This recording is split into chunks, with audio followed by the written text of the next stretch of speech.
Okay, so we are going to be doing a do-it-yourself deodorant tutorial today. As you can see, I've already got the beeswax on the boil there. It can take quite a while to melt, so it's just about thoroughly melted there. I have started with a 1 ounce brick, which I get at one of the local stores in town where I live, which is roughly equivalent to 2 tablespoons.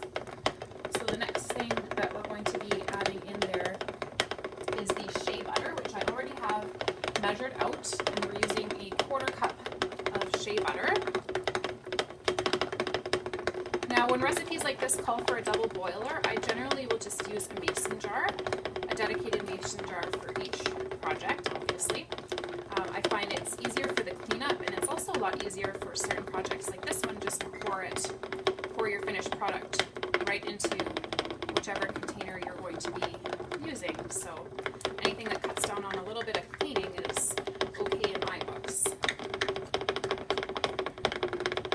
Once we've got the shea butter in there, we're going to add the beeswax, or pardon me, we're going to add the coconut oil, 3 tablespoons, which I also have already pre-measured.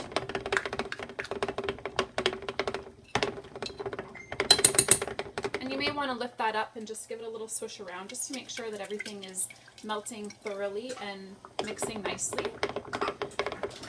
I have our dry ingredients here set in a bowl, and that of course is the 3 tablespoons of baking soda and the 2 tablespoons of arrowroot powder. Now, if you don't have arrowroot powder at home, you can certainly substitute that for cornstarch. You're going to have the same, pretty much the same product at the end. So we're just going to mix that around until that's all nicely melted together, nice and thoroughly. You don't want to have any chunks in there, because then when you're pouring the product after, you're going to have uneven bits and pieces, okay? So we'll just give that 1 second to finish melting together. Today I'm making a lavender, so I have my lavender essential oil ready to go as well. You always want to make sure you're using a pure essential oil, not a blend or a fragrance oil, because then you're going to have other ingredients in there and you're not sure what they are, which really defeats the whole purpose. So once those ingredients are all nicely melted together, we're going to add our dry ingredients into there as well.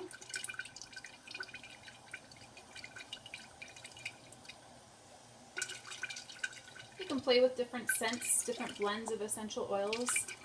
See what you like. I have a citrus one that's one of my favorites as well. Different essential oils obviously have different properties, so you might want to look into what you're putting in there if you have different needs, like in terms of sensitive skin or dry skin.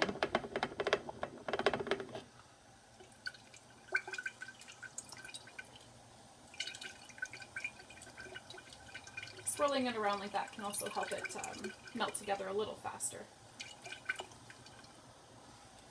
Okay, so we've got that pretty nice and consistent. There's 1 or 2 kind of larger pieces of shea butter, but they'll melt up with the last bit that we're doing here. So I'm just going to add those dry ingredients right in there.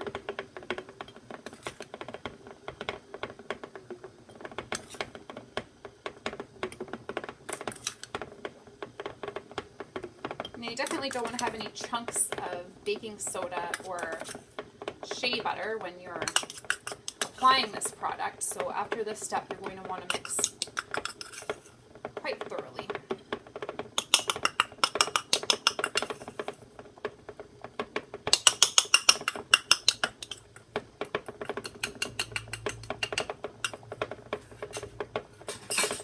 And because you do have beeswax in there, you probably aren't going to want to use spoons unless you have a spoon that's dedicated for this type of project, because it will get kind of coating on it that is going to be impossible to get off. So again, that's another reason why I love the mason jar. You can just swish that around until it's at your desired consistency. I'll see if I can give you a look at what that looks like when it's in there. So you can see there's no chunks. It's nice and smooth. So we're going to take that off of the heat. Of course, turn off the heat.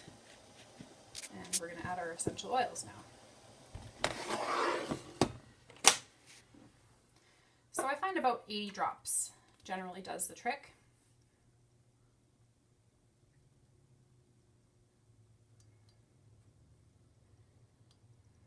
And we're just adding and adding and adding and adding.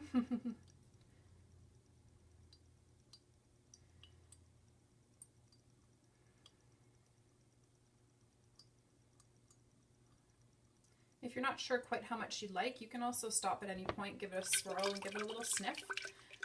And if it smells about how you like it, then you know you're set. And that's actually smelling really lovely, so we're going to stop there.